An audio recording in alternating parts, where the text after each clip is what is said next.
This is Stiles from Tom the Treeman Show, and you're listening to us on The Mix Talk Radio through TuneIn.com. Our guest today is James Quinn, also known as JQ. JQ is an actor and producer with many independent films. JQ, we appreciate you taking time out of your busy schedule to talk with us. Welcome to the show. Stiles, how are you? Oh, I'm great, thank you. How are you? Excellent, brother. My pleasure to be here. Well, we certainly appreciate you being on our show, taking time. We know you're involved in a lot of projects right now. So we've got some tweets coming into us from our listeners, and they'd like to know, how is it you got started in the film industry? Well, it's an interesting question, buddy. It's like one of them things where, you feel it deep down. At a young age, I started doing some school plays early on, in the grade school days. And I barely remember those, but yeah. yeah. Some of them went well, others maybe not so great, but they were all good memories, though. And so, as time goes on, you try new things. And I did some, commercials in the high school times, and got fortunate enough to do background work for some bigger Hollywood films, in the late 90s. Mm-hmm. And then, actually, oddly enough, I took a break after that. Technology being what it was in the late 90s isn't really what it is today. Right. So, you weren't able to get to the casting calls and the things of that nature at say, an independent level that you can today. And so took some time off, take care of some family life, try some other different avenues in the world in terms of business and work. And oddly enough, 13 years later, I actually got back into it in 2011 for a casting call for The Dark Knight Rises. And landed a small featured role. Yeah. Yeah. And then it just kind of spiraled from there, man. And then I just discovered the independent market again, and I've been landing, a lot of leading and supporting roles there the past few years, and it's been a hell of a roller coaster ride, man. Never really saw it coming to fruition the way it has. I mean, it's been a pleasant surprise. Nice. You said you were in some commercials. What type of commercials were you in back in high school? Back then there was one was a pizza shop. And then, one was for a college. I had to come to a class, and I don't even remember what I got to say to the teacher. I had my backpack on, but we were pushing a college up here in Pittsburgh, and it was kind of cool because I was probably a junior at the time. I don't even know if I was old enough to be in there. That's funny. So that was fun. Yeah. Yeah. Nice. That's awesome. Yeah. But it was at that age, that's a big deal. It was really fun, At any age, really, it's still fun. Right. No, for sure. But especially in high school, playing a college guy, Yeah. Yep. Taking on the older role. Yeah, exactly. Nice. That's awesome. Did you take any acting classes or any college classes to help you prepare once, out of high school? You said you're doing the plays and such, but did you end up taking anything afterwards? No. Oddly enough, and that is a good question because I do get asked that a lot. The only thing I ever really took was when I went to a local community college, there was a class and a course here called Acting for the Camera Workshop. And it was actually the only formidable, class or training, if you will, that I've actually had. I really, everything that I've done to me has been on-the-job training, and I'm kind of a hands-on guy where I need to learn by being there. And so a lot of what I learned was from being on some of the Hollywood sets early on in the background roles and watching some of the big stars do their thing and trying to adapt some of their styles if I could, and then maybe even find my own along the way with it. And so I carried that into auditions, and you may get told no a lot of times, but then you get to a point where you find yourself, you get in a zone where you figure out who you are. And I really think it's just trial and error. You need to learn who you are in the business and then, what courses are great to take and workshops. I recommend them for a lot of people. Mm-hmm. For me, to be more hands-on it has been the best experiences for me, learning that way. I don't think you can put a price tag on that. No, I'm a firm believer that, learning in a formal environment, in a college or a workshop setting is awesome. But I'm just like you. I kind of like the on-the-job training because you get that experience that, okay, yeah, you're just kind of role-playing and whatever, and maybe doing a play here, there, and doing a lot of improv or whatever the subject matter is for that course. So, but the on-the-job training, I mean, to me, I'm more likely to remember something when I'm doing it, Of course. Especially enjoying it, and you got the experience, you got the role, and then you're finding yourself, like you said. So. Right. And like I said, they are a great source, and you probably will pick something up every time you take a workshop. Mm-hmm. Sometimes I think that maybe you might learn the person that's teaching style as opposed to adapting your own. And maybe at times you pick up some good things from them, but maybe you picked up something that turned out to be a bad habit for you. And, we can come up with our own bad habits if we want. I mean, that's for sure. Yeah. I'd have to work out my own kinks. Yeah, and not try to learn somebody else's bad kinks, but maybe try to learn what they have done wrong, maybe, and explaining that. But, no, I 100% agree with you, man. Absolutely. Absolutely. What projects are you currently working on? Well, I have in development a short film called Sandman, which is a boxing / psychological thriller. I just finished up a Witches and Demons film this past Sunday called Called Upon. That was a lot of fun. We've been waiting since summer to film that. And we just actually finished a few months back on the WGN network. The series Outsiders has actually begun airing over the last 3 weeks.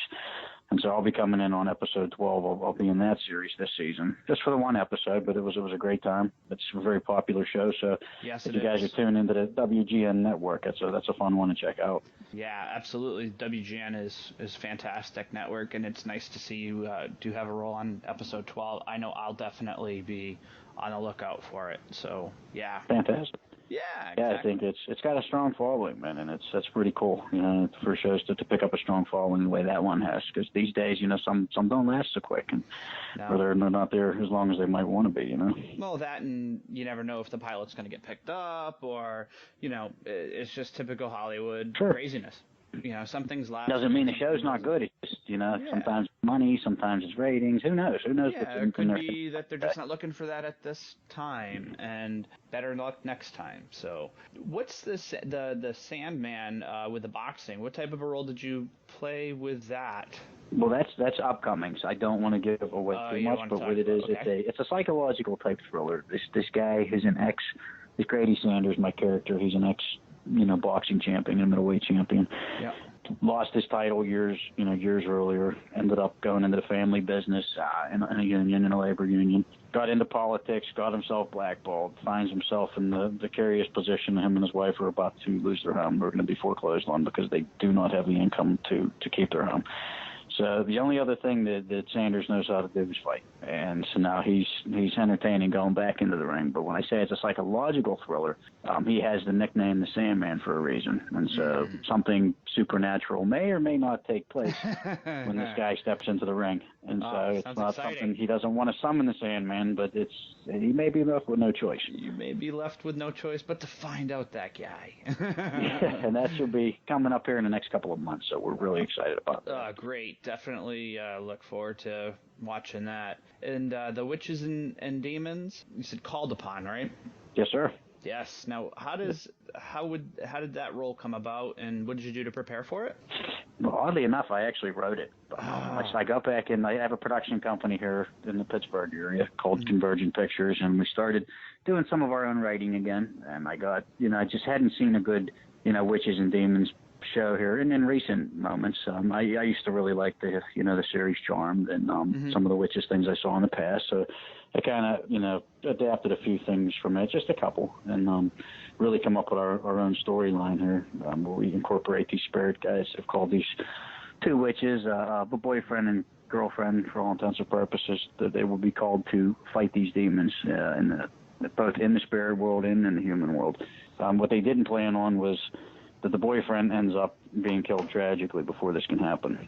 And so, you fast forward a year later, the girlfriend hasn't heard from the spirit guides in quite some time.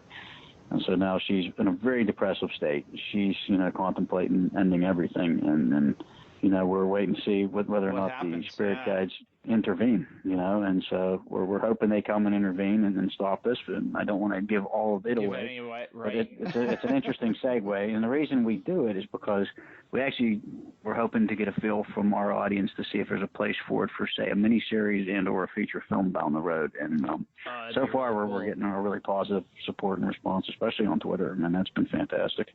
Yeah, no, it sounds like it would make a great series. definitely keeping my eyes out for that one as well. What type of challenges have you faced as an actor and producer? And a writer producing too, it by can the be. way. Yeah. I just writing's actually my newer one. I used to write all the time as a kid, and I really did well in English class and writing classes and reading classes, and so. But I kind of got away from it for a long time, and so I figured now that we started the company, I want to start writing again. One of the challenges I find myself facing there is I'm not a perfect writer. I'll be the first to admit I'm getting it. I love the storylines I'm coming up with, but sometimes I see that I can be a little redundant, and I have to learn. I'm learning more to, sometimes less is more, and sometimes I'll say the same thing twice, by accident without trying to in a different way. Yes. And so I'm going back and catching those mistakes now, and shortening it to make it a little bit better. But it's so much fun, and that can be challenging for a writer. Yeah, definitely. Producing is very, very challenging as well. Being able to lock down your locations and get, you're working with a budget, and you got to be able to get all the locations and the cast and the crew and props and everything you're going to need for a film and stay under that budget. And that can be very challenging at times because we all know, in the business, situations, especially financially, arise all the time, if not every day. Yes. And so always things that you don't plan for. And so that can be very challenging. But also, very rewarding once you get it done at the end of the day. And so acting-wise, acting's a challenge every day. It's probably the biggest challenge of all, and it's the one that I enjoy because nobody likes challenging me better than I do. So I always want to show I got something to prove, and I think every actor does. They know deep down inside that they're waiting for that big role and that big moment. And, I've challenged myself recently to go after that most powerful, most impactful role in my career. And I know it's coming, and I've done some really great things thus far that I'm very proud of. But I know that there's still even bigger things coming because you can feel it. You know when you're getting close as an actor or as a creative. We know that the acting business is very challenging, producing extremely challenging with that whole budget, and then writing to. Well, I'd say probably it's a little easier to be an actor than a writer because, well, at least when I'm writing, trying to make the biggest impact without repeating myself, without fumbling some words around, and coming up with a storyline that somebody can else follow. So exactly. It can be you want people to enjoy what you're writing, and so you can be subconscious about that, and I hope they really like this. Yeah. Absolutely. I completely agree with you 100%. We just got another question in. What advice can you give to someone looking to get into the film industry? Well, that's a good one. The film industry itself, as an actor, or just in the business in general? Is it I think they were talking more about the business in general, but if you could possibly touch on, to become an actor or to get more into producing, what could they do to head in that direction? Oh, perfect. Yeah, there are a couple different avenues you can go. First thing you got to do is you got to realize that you're going to be doing some things for free, or little or no money at first. A great thing to do is get yourself on a set a couple times, on a Hollywood set with productions in town to do background work.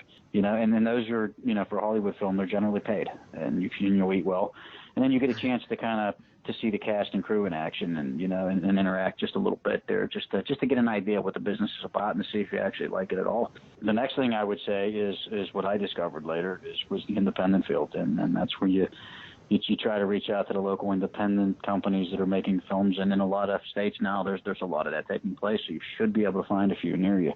And then try to get on as, say, a production assistant or doing some background work, or ask to audition for them if it's an acting thing you want to do.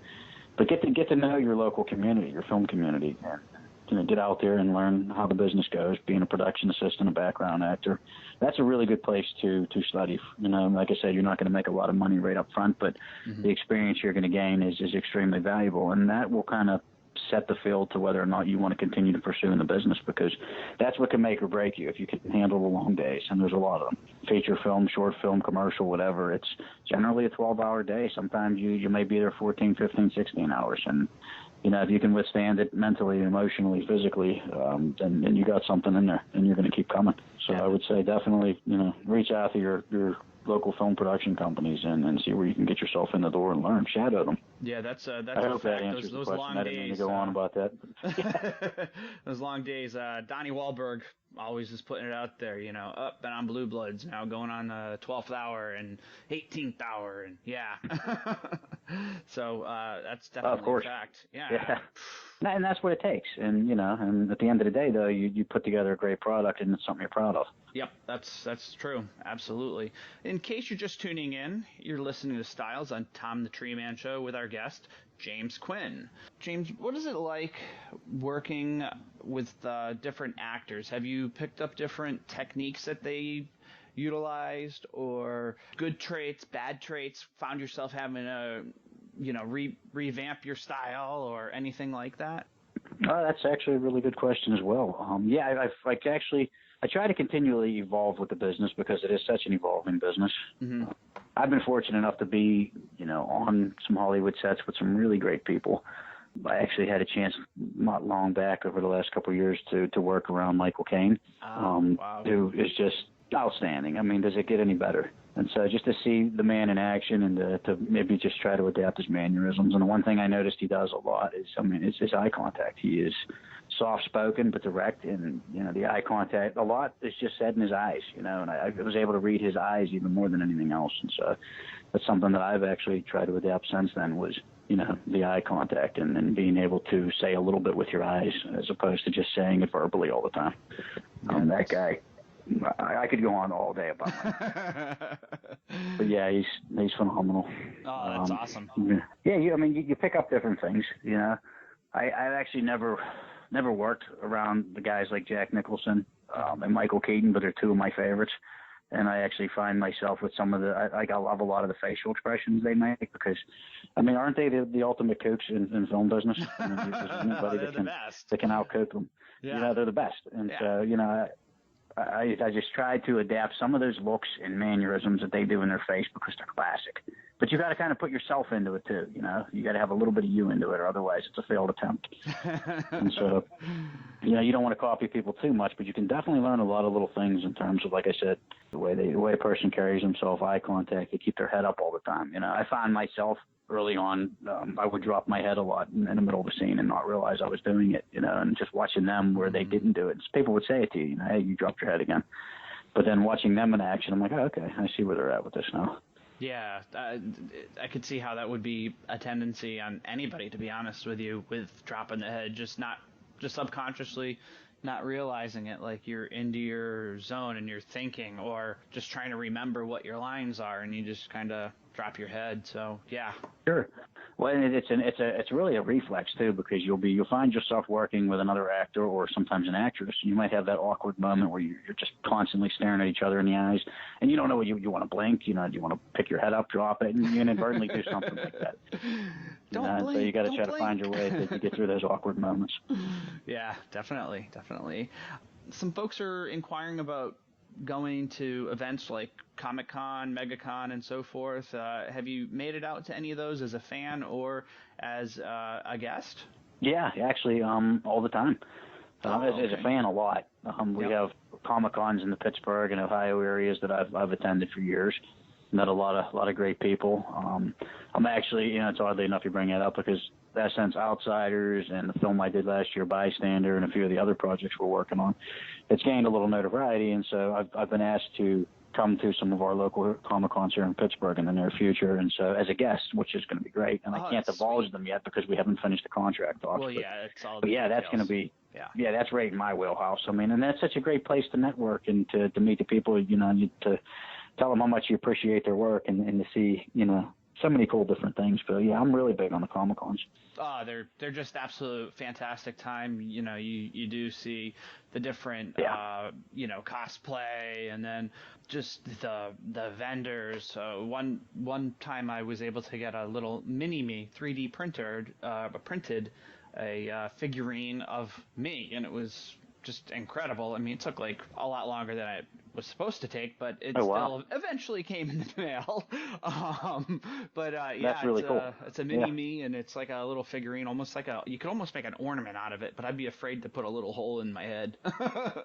Yeah. That could be bad luck in itself, right? Yeah, exactly. I mean, I you've don't want any holes probably in my head. met some I got great enough people there problems. yourself too. Oh, absolutely, absolutely, and it's all about the relationships and networking, like you said. You just don't know. Hey, you're talking to you know who, and then all of a sudden that leads to something else, and it's about those relationships and being personable with making new friends. So Oh, it really is, man. And your personality's half the battle when you're doing that. You don't want to alienate yourself from other people, especially if you're at the independent level. You really want to show people that you have a little class to you. Yeah, a little well-rounded, or try to be a little well-rounded, and yeah. Exactly. And you're a decent guy. You don't want to alienate mostly. yourself. We just someone's asking about the pro wrestlers. It was zombies versus pro wrestlers. Yeah, that was a lot of fun. We did that, and let me go back, not too far back, but it was early 2013. I think it was January of 13 we filmed that. Oh wow, that's awesome. Yeah, somebody just said that they saw a picture of you in Hot Rod. So yeah, that was. I'll tell you what. And anybody that knows me knows that I'm a big pro wrestling nut. I've actually been co-hosting awesome. on a podcast recently too about that, Pin the Shoulders.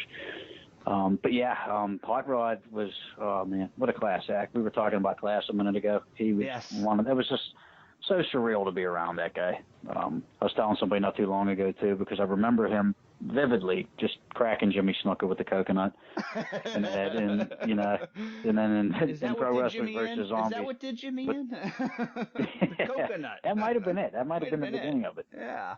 But but they do a little reenactment in that film, and it's like, I've been asked about it before. I didn't have a huge role in it, but the time I spent there was great. And I'm on the poster with Hot Rod, and I had a couple scenes in there, and he treated me like gold. I spent my lunch break with him one day just talking shop and just picking his brain. And, man, the guy, not only is he an exceptional pro wrestler and artist, I mean, what an actor, too. He really has all the tools.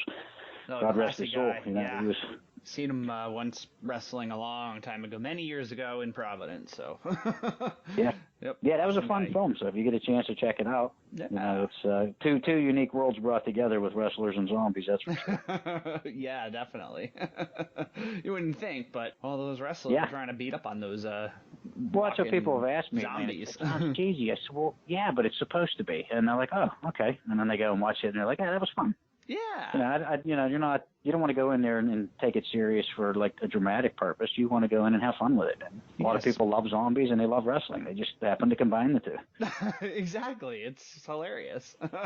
Yeah. It was exactly what it was designed to do. So I think it's doing very well on the independent market, and I know you can find it on Amazon too, and a lot of other places now. Cool. Let's see, getting some more questions. How can your fans reach you and interact? YouTube or Twitter or Facebook, Instagram. I mean, I don't know. There's just some Tumblr, I guess. I don't know.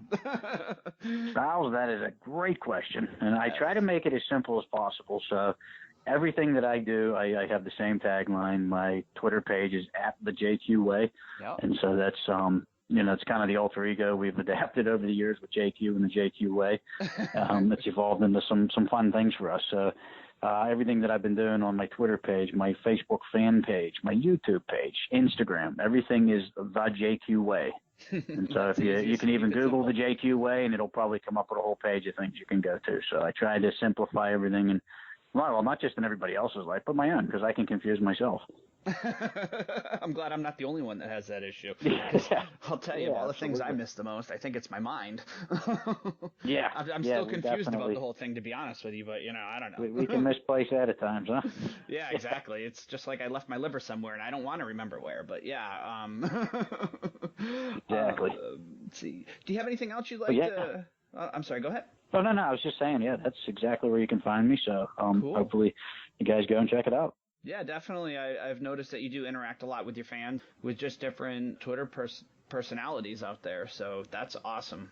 That's Twitter. Yeah, I love the interaction. So send me your questions. I love to answer as many as possible, man. I really love Twitter. I have a great time there. Yep, I do too. I like to I like to just even be in a civil debate about just random things, politics, and just to be able to talk about something, not yell at somebody. Exactly. And the key word there was civil. Right.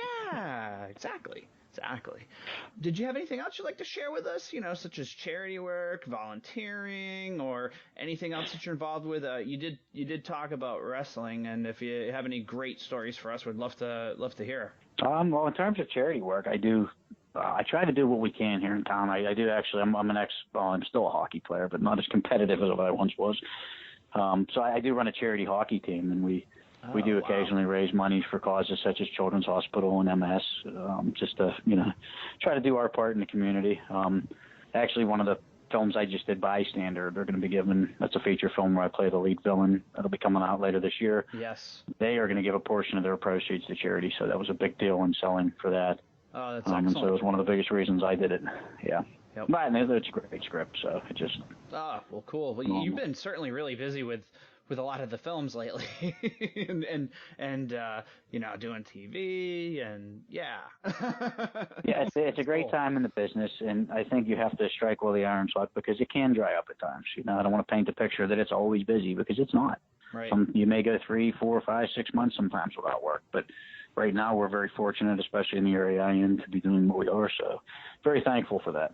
Yes, absolutely. Like you said, we talked about it before, getting in the different, independent scenes and so forth. But, can you talk about like when you first started out, kind of what that was like after high school, and was there any like long breaks involved in it? Yeah, absolutely.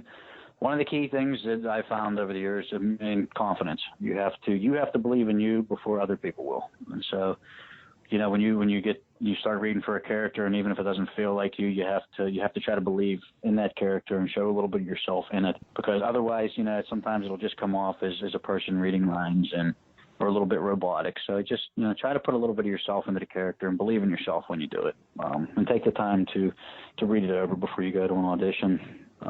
And downtime. I had some downtime. Yeah, like I said, I had a 13-year absence between 1998 and 2011 when I came back. So this has actually even been a pleasant surprise to me. I didn't know that I was coming back, or that I was coming back at a, dare we even say, much higher level than ever. As far as I was concerned, this second time around has been so much better. Just in terms of where the level I've arrived to and the things that I've gotten to do. I've been so fortunate to do it. So, yeah, just keep plugging away. It's a tough business. It's a heartbreaker. So make sure that this is something you truly want to do. And, and there are going to be moments of disappointment, but that's part of the business. So rather than take the disappointing moments where you get told no in an audition, and it's going to happen, you find the positive. You have to find something that you learned out of that. I don't want to call it a failure because it's not, but out of that, maybe attempt that didn't go as well as you want.